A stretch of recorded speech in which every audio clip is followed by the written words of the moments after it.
Can't do nothing without you, no.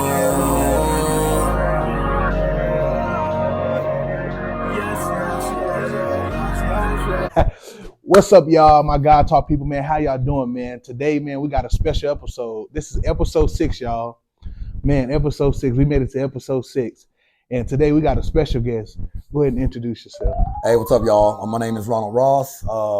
Really glad to be here, be part of this. I think it's awesome. I'm excited about it. So thanks for having me. Yes, sir. Yes, sir. Most definitely. And yeah, we're just gonna dive into it. So kind of talk to me and speak with them like how'd you grew up and how was your living arrangements growing up? Yeah, So living arrangements, of course, was I grew up. My parents were little high school love. Right. Got married. Ended up getting divorced when I was 4, and then just kind of separate that, and then kind of grew up with my mother most of the part, most of my time growing up. So kind of one of those households there, but beautiful household. It was me. Obviously, me being the oldest child, I had my younger sister Adrian Ross, and then my baby sister Ebony Ross. Okay. And we grew up at the Washington Apartments, man, down the street here in Hobbs, New Mexico. I don't know if everybody knows Yeah. where it's at, but here in Hobbs, New Mexico, you had the Hobbs Apartments, and then you had the Washington Apartments, and we grew up there. And what was really unique about that, obviously, you had a lot of athletes come out of the Washington Apartments, and just a lot of challenges is from just from sports, whether you're just playing basketball, hooping against other people, or it was football or whatever the case is. And then you had your life challenges too. During the 90s, kind of when I grew up, when I was a youngster, of course, but you had a lot of the blood and Crip gang violence, and you kind of had to avoid all of that, all the temptations, all the things you could have got caught into. But I think my mom did an incredible job of just keeping me and my sisters away from all of that. So yeah, it was definitely a different environment, man. But it was great, and I wouldn't change it for the world. Wow, man, that is great. That is great. And did any of that growing up like make you look a different way at life? You see what I'm saying? Yeah, for sure. Yeah, growing up there, man, when you learn to grow up with less, and then you finally have more. Like to this day, I don't really want a lot. You know what I mean? Like I'm blessed to be able to get certain things. I've been blessed to travel all around the world, do a lot of different things. But the core of who I am is kind of in that area where I grew up and where it all started. And you just can't never forget where you come from. And I think that's kind of my superpower. You know what I mean? Like being able to be blessed to not separate myself, detach myself from where it all started. Wow, man, that is great. That is great. Yes, sir. Okay, from speaking from how you grew up and everything. So when you started to kind of grow up a little bit more and started to realize things, how was life going? Yeah, well, just obviously just establishing, like we just talked about where I was from and kind of what it was like being around that environment. Right. You just start realizing what interests you, what kind of lights your fire, get you going and whatnot. And then for me, it was early on. It was just I wanted to be competitive. I wanted to be the best at everything. Yeah. I wanted to ride the longest willies. I wanted to win all the football games. I wanted to win all the basketball games and stuff like that, because it was just a competitive environment as well. Everybody wanted to be the best, and it was I was lucky growing up. I was a youngster, of course, but looking at Michael Jordan in the later parts of his career, following him, knowing who Bo Jackson was, there's all these great athletes. I always was really into sports growing up. And, when I was growing up, I wanted to apply that to everything I did. I even carried it on more of a push from my mother, but carried it on to like academics. Like in school, I wanted to have the best grades. I wanted to be, and I would consider myself, I would say I'm not some genius or something like that. Right. But like just applying myself and actually trying really hard at school kind of made me just opened up my mind to a lot more different things. And just being competitive on that academic side, I think really helped me a lot as well. So just being an all-out competitor helped me out, just kind of gave me that edge. Obviously with the grades, it was kind of a non-negotiable thing with my mother. If I didn't have the right grades, boy, I was going to get it. So it was kind of one of those things, man. But yeah, growing up, man, I really gravitated towards sports, you know what I mean? Yeah. And just really competing. And then another thing on top of that was just having 2 younger sisters. It kind of helped me as a young man just start learning how to care for people, how to take care of people, because, my mother worked a lot. She was working. We had moved back from Los Angeles when my parents had divorced or whatnot. Okay. And we moved back to Hobbs. Really didn't have anything, and just had to start like really right from the bottom. But my mom, man, she got to work, 1 job, 2 jobs, waitressing here, working there, whatever it took. She got us situated and got us taken care of. So with me seeing her like working the way she did, obviously it lit my fire to get me going and making sure like, if she's doing all that, I got to do my part. That's right. So, man, I just bought into what she was doing. Was I a perfect kid? Absolutely not. But I wasn't afraid to take risks. I wasn't afraid of challenges. I wasn't afraid to do what's right. You know what I mean? And right in the terms of not giving in to, dumb stuff and making excuses or whatnot. Definitely, I made my share of mistakes, but I wasn't a victim to them or whatnot. You know what I'm saying? Yes. It was like, dang, what's better, what's right? And I really credit my mother for all of that, man. She was just a straight soldier, man. She was whatever, like she was just a good person. We were the family. If somebody was, needed a place to stay in our family, our door was always open to whoever. You know what I mean? So we was kind of that household there, always big family. And to this day, I like big families. I'm fine with, people, obviously nobody lives with us now or anything, but if that was the case, I'd be okay with it because it was just like, hey, that's the way you look out for one another. You have people's back, you help build people, you don't judge people.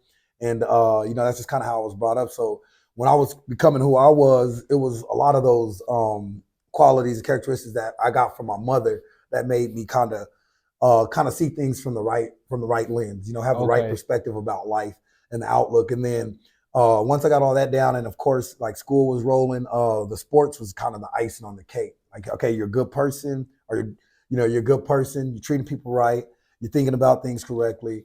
And then, being able to play sports was a privilege. Okay. If I ever was not taking care of my business as far as school, or I was being disrespectful, or I didn't do something I was supposed to do, my mom took them sports away from me so quick. Wow. But she knew she knew it killed me. She knew it killed me. One time I had a game, man, and she was like, it was a Boys and Girls Club game. I was probably like 9 years old. And I don't think I washed the dishes or emptied the trash. It was something. But she got home and she was like, oh. I said, you're not going to that game. And like, she's so serious. Like, she wouldn't play with something like that. I remember just straight, like, I literally cried.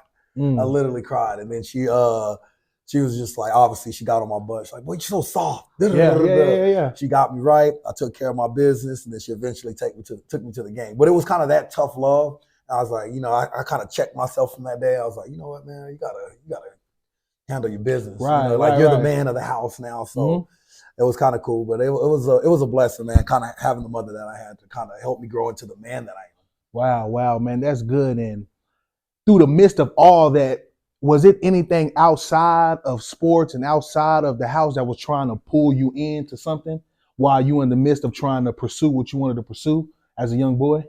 Yeah, man, absolutely. So, kind of growing up in where I did, the environment I did, we had, so if I was, let's say 7, 8, 9, there was always a group of 10, 11, 12, 13, 14-year-olds that were kind of doing things they shouldn't have been doing. Right. Like, so as far as drinking, smoking, right. Just not taking care of business in school, man, that was always there. Hey, we're gonna come hang out at night. We're gonna sneak out and come do this and that. But that was always there all the time at school, just right across the street. You know what I mean? Like it was always something going on in the neighborhood for sure. But like I said, man, my mother did an incredible job of keeping us away. That I feared that woman. Yeah. And which was obviously a good thing. Right. I had a huge respect for it. And then I was seeing the benefits and seeing how doing the right things were rewarding. I was able to see that when I was young, even though it wasn't something massive, but I got to see the feeling of having good grades, taking care of my business, mom rewarding us for doing the things that she asked us to do. And I was more bought into that versus, hey, let me give into these streets, because the streets were real, man. It was easy to give into that, but I was just thankful I didn't fall into them peer pressures and whatnot. Man, that is great, man. That's absolutely great. But now that you really wanted to do sports, when did you know, like, now I got to take this far and like, hey, I got to really with it. You see what I'm saying? Talk to me about that.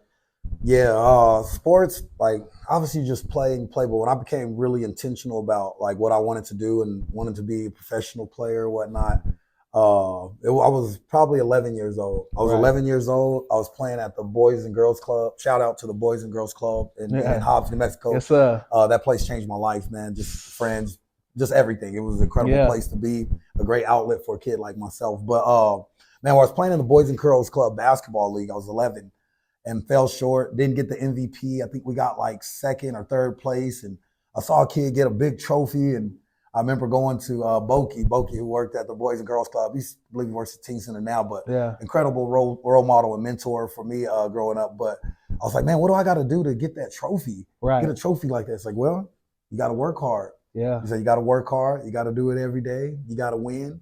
I said, you got to win the championship. It says, and then I'll get you the trophy. It was his response was real simple, and it just kind of stuck with me. And that whole year, man, I just locked in, started playing more. Was at the Washington Park, shooting every day. Was, you know, just anytime I saw open court, I'd go to a hotel. I didn't want to stay at a hotel that didn't have a basketball court. You know, just everything about me wanted to be basketball because I was thinking about I got to get that trophy. Right. Fast forward, man, it was that next year came, season started, and just kind of had that breaking out year being in 6th grade, and broke out that year, and just really started playing at a different level, and won the championship, got that trophy. And then I was like, I can do this. You know, that was that little thing in my head that said, you can do this. Next year, went on to 7th grade to play, basketball, obviously at Heiser Junior High. Shout out to Heiser Junior High. Shout out Heiser. That's my junior high. But played there, man. We won the championship there. You know, and it was just building the momentum. Like, I want to be nothing but a champion. I don't want to be nothing less than a champion. And, you know, was just starting to do things I didn't know I was capable of doing. I remember one game in 7th grade, had like 64 points and 14 steals in a game. Wow. And it was just like I wanted more. You like nothing was never enough. Like I did that. Looking back at it now, it's like, dang, that was fun. That was cool. I was thankful I did it, but it was just like, I remember with certain stuff now, I'm like that. I'm never satisfied. But then I was just like, what's the next goal? Why didn't I get 70? I needed 6 more points. Right. Whatever the case was. But I started building that momentum for my love for the game, and just really wanted to take it to the next level. Started kind of in that moment, that 6th and 7th grade. And then, we fast forward to 9th grade, we had moved to Midland because, my mother was in a relationship. Right. And we had moved back to Hobbs. Moved back to Hobbs, man. It was sad for me because Coach Tasker was the one that always mentored me in the high school growing up. Summer league, being in the summer league from 8 o'clock in the morning till 9 o'clock at night.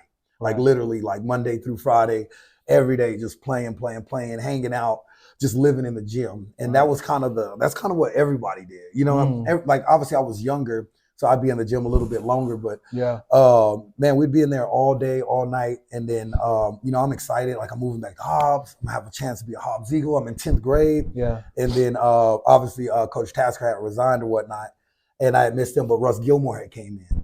So I was coming back late, and I believe they had already started practice that last spring or whatever, and I had moved back, I believe, sometime late in the summer, and he didn't really know much about me, and I didn't know much about him or kind of how everything was going, and came out, obviously was trying to make varsity right off the rip, but didn't, fell short, man.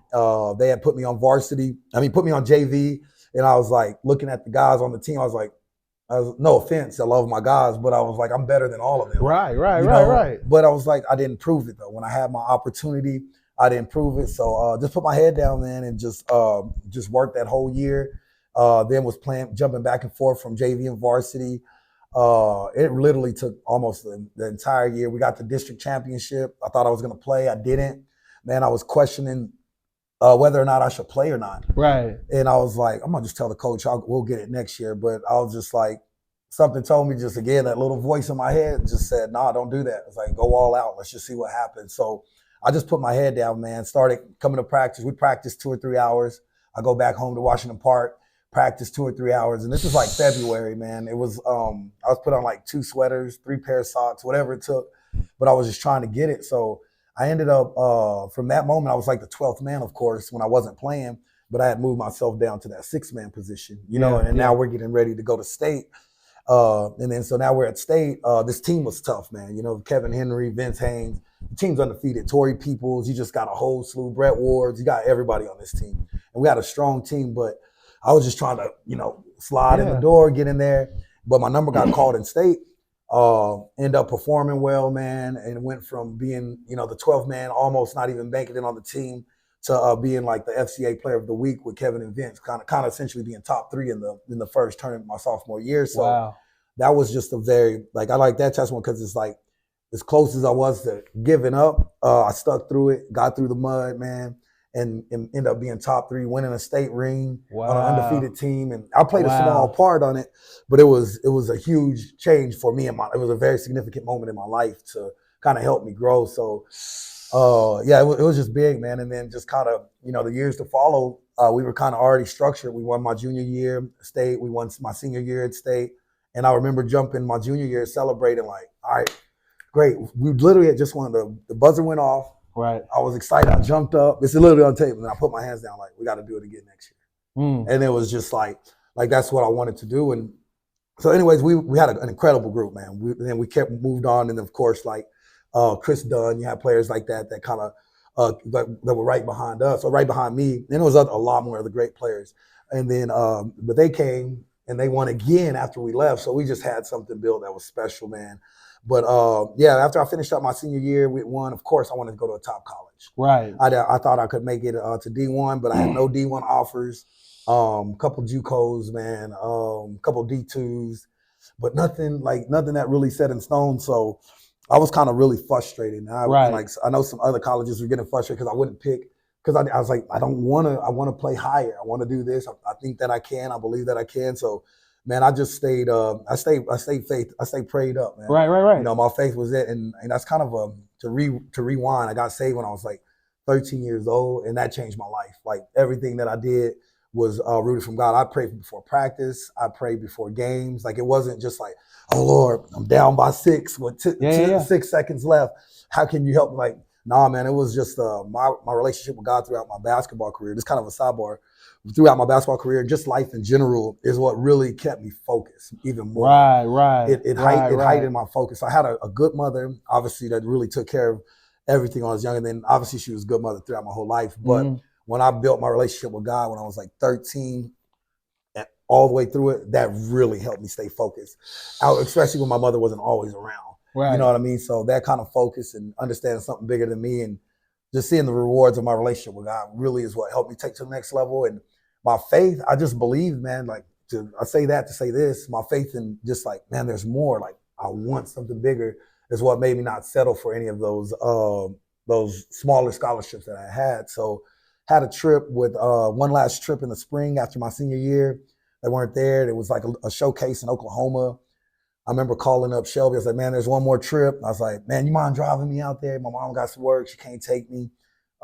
Shelby's just been incredible. He's like, shout out to Shelby though. Shelby was like, yeah, I'll take you. I'll take you. He's like, I think, yeah, I can make it. And then so he ended up agrees to take me. We leave Hobbs. We're not even 5 minutes out of Hobbs. We're at the state line. Right. He gets pulled over, gets a ticket. I'm like, gosh, this trip's already off to a bad start. Yeah. So we're driving to Oklahoma, and my sister's in the car as well too. She's going to play too. Right. But so we drive to Oklahoma, man, and I'm just like, whatever. Let's just go all out. And let's go play, do your thing, and just see what happens. What do you got to lose? You know what I mean? Nothing. Right. You only got something to gain. So man, end up playing. They were there to watch some kid, Pat Knight from Texas, obviously at Texas Tech at the time. He was there. Bubba Jennings, we had played them earlier that year. He had joined the staff for Texas Tech, and I had 38 points, I think like 9 rebounds, 8 assists, and 7 steals, and 5 dunks in that game. Woo-woo! And it was the best game I ever had. And then he passed that tape on to Tech, and then I never knew that Pat Knight would be there, but ended up playing well. He passed the word to Coach Knight. He was a new coach at Tech, and that next week they called and asked if I'd want to come up to just have a visit, just to kind of see Tech and see if I'd be interested in being a walk-on. Yeah. And I was like, of course. Yeah. It was like a no-brainer. I ran over there. Yeah. Literally ran over there. But then I got there, and then I got there at Tech on that visit, and it was like an unofficial visit or whatever. But I got there on that visit, and I'm coming out like, I don't know what's gonna happen, but I'm just gonna play hard as I can because they were just playing some pickup. So I joined some of the guys playing pickup, just play hard as I can. And Coach Knight comes over me, puts both of his hands. He's a big man. He's like 6'5", and he's like, "You're gonna play defense for me," right. And I was like, Yes, sir. That's all I said. I'll never forget it. I remember just saying, "Yes, sir. I'm gonna play defense." And then note, I was leading scorer in New Mexico. Like had 10 plus 30-point games my senior year, but he said, "You're gonna play defense," and I was like, "Yes, sir. Whatever, whatever it takes," because that was my end. I mean, you're talking about playing on Big 12, one of the best coaches ever to coach the game. Right. Playing on ESPN, CBS, all that stuff. And I wasn't thinking about that. I just wanted the opportunity to play. Right. You know what I mean? At a high level. And that was my end. So I was just like, yes, sir, whatever it takes. So from then on, he gave me that chance, man. I was just loyal to him. And I played defense my freshman year. Played like probably average 3-4 points. I don't know, something, not a lot. Sophomore year, same thing. But I started as a freshman as a walk-on. Wow. I remember a lot of people here, some coaches coaching other places were like, "Oh, he ain't gonna make it. He's gonna redshirt." Right. I don't know why he's going there. Yeah. That first night, my freshman year, I was starting. I started the first part of the season or whatever, and then kind of varied from there. And then I was a starter my sophomore year, and then I just played that role, man. And then was playing with Andre Emmett. Rest in peace, Andre Emmett. That's my guy. Yeah. But incredible scorer, one of the best scorers I've ever seen in my life. And but I played, feeding him the ball, but we were winning. Mm-hmm. So if we're winning, why are you gonna fix it if it ain't broke? I have no pride. It was no pride involved. It was just whatever it takes to win. And I was committed to that. So fast forward, man, I committed for 2 years to do what I had to do. And then boom, all of a sudden just kept working. My 20-point games started coming along. We're still winning. And that journey kind of went on my junior year. And then my senior year came, Coach Knight, incredible. He's like a father to me, man. He taught me so much about life, about the game, of course. And I use stuff that he taught me every single day to this day. And I'm passing it on. You know what I mean? Right. Probably not as well as he does, but he just changed my life, man. And I couldn't have had a better opportunity with a better coach than him.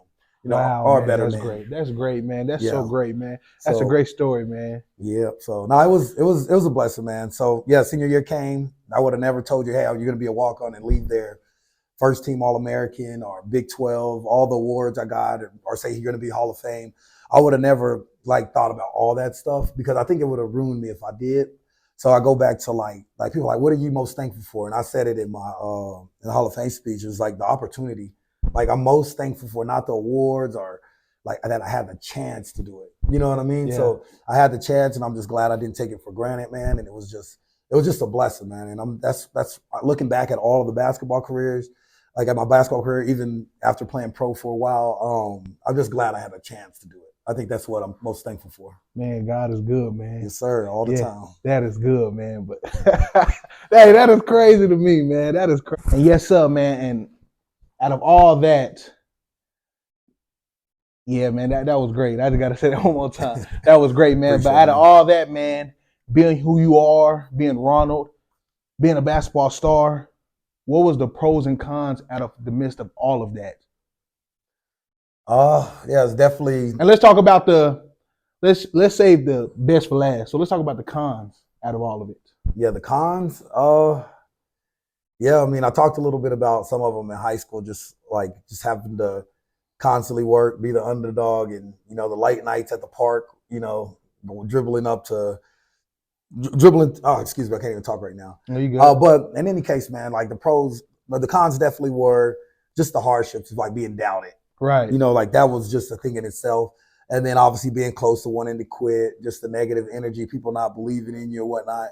And just, ultimately believing in myself. That was really tough, just kind of to get through. And then just kind of feeling like everything was against you high school. But college, man, the cons, I think, were more, I think the picture was more clear because when I got there, being a walk-on, my mom just didn't have a lot of money. Right. Wasn't just sitting there hey, here's a new car, here's this, here's where you're going to live. I was out there trying to make it on my own. Mm-hmm. You know what I mean? While being a top D1 player, answer the demands from a coach who was going to lower his standard of winning for nothing, which I loved. Right. But nobody really knows that when I was there at Tech, my freshman and sophomore year, I was working at Wells Fargo for 2 years. Worked there. Also worked unloading trucks at night, late at night. It was a night job, unloading boxes out of trucks, just trying to make some extra money. That job didn't last long because I just can't do this one. Right. But man, I was at it, working camps, traveling every weekend, trying to just make ends meet to make sure that I had what I need. And then of course to try to chip away at whatever student loans or whatever whatever bills that I had, and then on top of that, help back home if I could. You know what I'm saying? So it was just it was a lot, man. I mean, there was a lot of days where we ate at the dining hall, you know, and there's a certain time where you can eat at the dining hall. It's like, go to the dining hall, that starts at 6 to this, or you can stay in the gym right now and you can get in some extra work. Right. You know, and there were so many nights I chose to stay in the gym. And I'd just stay in the gym. I'd miss dinner sometimes. I'd just grab an extra bar or something from extra bar, like a protein bar or a shake from the gym or the locker room, whatever they had there. And then I go home, but it was just more of a mental thing. Like, it was like, of course I was hungry. I needed to eat. And there were some times where I just didn't eat as much. But I was grinding, man. I wanted to be in there. Like, that's all I wanted to do. You know what I mean? Like, I had a vision for myself, and I didn't know, especially as a freshman or a sophomore, I didn't know, but I just knew that I needed to work harder and I needed to do more. Needed to watch more film, needed to put up more shots, needed to understand the game better. Yeah. So it could slow down for me. So it was just buying into the coaching, and of course the coaches didn't know that, or they would have made me go home. But and it was just kind of my own journey, but it was tough, man. Right. It was really, really tough. And then but the beautiful thing about those cons is, like, I wasn't never thinking about, hey, you're a walk-on, you're paying money, and you're supposed to be, you're starting. I never felt entitled because of all the stuff I was doing on the outside that nobody knew about, entitled to the success I was having with basketball. Wow. It was intertwined, man. Like, the purpose was to win. Like, that's what I wanted to do. I didn't want attention. I didn't want nothing. I wanted to try to win a national championship, you know, and I knew that would be really hard, that it would require a lot of work. So that was what I was bought into. So yeah, those are the hardships of college, man. And then, of course, on the other side of that, with the pros and whatnot, was just being able to get all those awards and win, and more importantly, make the relationships I had with not just the coaches, but with friends I still talk to today. Man, I had some of the best teammates ever. Like, I wouldn't have been able to do it because we were just a whole group of underdogs at Texas Tech, but we made a lot of noise. Right. You know what I mean? They were bought into dealing with me and you know, the way I like to lead, and you know, they were leaders of themselves as well, but had just so many incredible people that I got to meet, from donors to boosters to just good people, man. I don't even like giving them title. Just had so many good people come into my life while I was at Tech. And then, of course, the same here in Hobbs. Hobbs is home, man. There's just an abundance of beautiful, good people here. And it's that's really what kept me going. That was really my firepower to get through it all. And if I could say that was something that was great, it was being able to share it with people with, you know, the same likeness or whatnot. Yeah. So man, that was dope. And then as far as the pros, is being like a pro, playing 13 years and traveling the entire world, man. I got to go to 26 different countries. I mean, like from China to Berlin to Rome to you name it, man. I've been blessed to kind of go, and I could have never imagined it. Wow, you know, man. could have never imagined it, man. And yeah, I think, and then, but the coolest thing with all of that, man, is when I was able to have family come out and share that with people you love. Yeah, that was the coolest thing. So I had fun when I was there, and you know, I was kind of doing it, but it was like always felt like something was missing. You know, oh man, you got a little money, you're traveling the world, you're on this beach, you're doing, but it was like always something empty about it until I had the chance to fly family, fly friends out, and enjoy that with them. Wow. That's what really made it surreal, made it really dope. And that was probably the most memorable times of it. There's probably stuff I really did that was probably cool, but I just don't remember it because it wasn't so much about like where I was at or, you know, let me post this. It was like the people you do it with. You know what I mean? Wow, man, so, that is great, man. And that's a kind of something I learned along the way. It's like no matter what you do, like I've had some of my best memories in Hobbs. Like Hobbs, really? Hobbs? You could have been in New York, Las Vegas, LA. No, but it's the people you're doing whatever you're doing with that makes it special. So that was something I got to learn while I was playing there, which I'm definitely thankful for that lesson. And then I don't know, man, as far as other cons with the pro career, I would say probably missing a lot of weddings, a lot of birthdays. Right. You miss out on a lot because you're overseas. I'm overseas 10 months at a time, working, just grinding, trying to, you know, make a living or whatever the case is. And then I'm just, you know, friendships kind of fade away, stuff like that. But it's part of it, man. It's a choice. It's a sacrifice I was willing to make. But it was on the other side of that coin, you know, there was a lot of things that I was rewarded with for making those choices and making those sacrifices and whatnot. But man, all in all, man, I'm super thankful. Couldn't imagine being able to do what I did. Man, that is great, man. Hey, y'all. if you're watching this right now, man, I hope this really empowered y'all, man, because it's empowered me. You know what I'm saying? And what's crazy though, because I'm from Hobbs though, y'all, and I grew up at the Washington Apartments. You know what I'm saying? Everything and stuff like that. And I just want to give you your flowers and honor you right now because appreciate that. You and your sister, and for those who don't know her sister, but Adrian Ross is sister, so make sure to tap in and look her up and everything. But Ebony Ross too. Oh, and Ebony Ross, yeah, Ebony Ross, because actually she was my teacher. I love she was my teacher before. Yeah, she was. Yeah, so because man, y'all, to be honest, bro, y'all one of the biggest men that came out the city, bro. Like. Hey, you know, few of the biggest that came out the city, bro. You know what I'm saying? And to come back and do what you're doing with the kids and everything and stuff like that, man, that is great. Thank you see what I'm saying? I appreciate it. Yeah, I don't know if people told you or whatever, but I really admire that. You know what I'm saying? I honor y'all for that. You know what I'm saying? Because y'all did some great things. You know what I'm saying? And man, if y'all hear, man, he spoke on things like sacrifice. Sacrifice is good. You know what I'm saying? Some of y'all don't make sacrifices, so therefore y'all be sustained on where y'all at. And them sacrifices don't only help you. See, when you're doing something, you help the people behind you. Because of what he done, he helped a lot of people behind him. If he was doing it for him, you know what I'm saying? Hey, you see what I'm saying? But what he did, he helped a lot of people behind him. Just off his sacrifice, man. Sacrifice is good, y'all. And I hope y'all really just took pieces that really like the key. It's the little things that he is saying that's really the big things that are all of this journey in the story. Man, it's crazy, Ronald, man. I love it, man. Appreciate it, man. Thanks for having me, man. Definitely humble, and I appreciate the opportunity to speak on it, man. It's to your point too, man. It's just about passing it on. That's one reason why I just wanted to come home and do this in Hobbs, because I understand what it takes to rebuild. Somebody was there for me, so now it's time for me to be there for somebody else. So I couldn't be more blessed to obviously be back home, but just have this opportunity to speak on it and give you provide the platform to do so. So thank you, man. No, hey, all glory be to God. But before we go, man, is there anything you want to say to all the young men and all the young girls out there that's kind of following your footsteps and trying to grow as an athlete, and it really not even athlete, just anything, just in life? What encouragement do you have for them? The biggest thing I would tell people, I tell my daughter all the time, tell some of our players, tell all of our players actually, is you're gonna have a journey in life, and there's just two things that you can do with it, and it'll go across with almost anything that you want to do. Right. But are you gonna own the journey, or are you gonna rent it? You know what I mean? Rent it means you're gonna be there sometimes. Sometimes you make your bed, sometimes you don't. Sometimes you work hard, sometimes you don't. Are you gonna take ownership and put in the work and pay the price from day to day? Pay the price from day to day to get, to be able to say you own that, what you did, right. And nobody can take that away from you. So, but even then, when you own it, you don't want to lose it. Right. You know what I mean? Don't get satisfied. All right, you did your job, you put in the work every day. Now you own it, you're here. It's like, good, now don't lose it. Yeah. Because that happens a lot in life. People put in a lot of work, and then you get to where you want to be. You arrive at that certain destination at that time, and you get satisfied.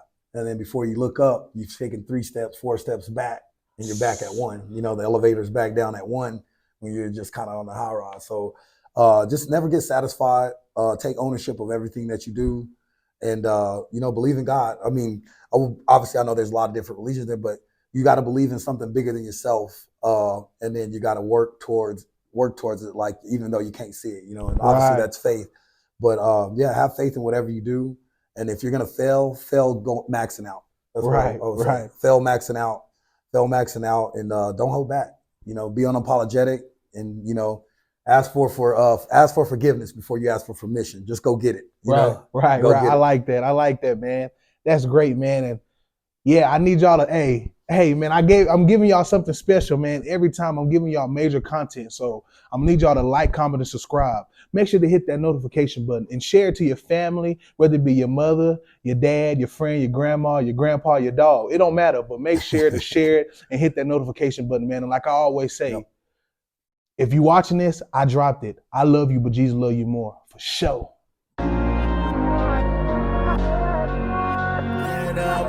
Can't do nothing without you.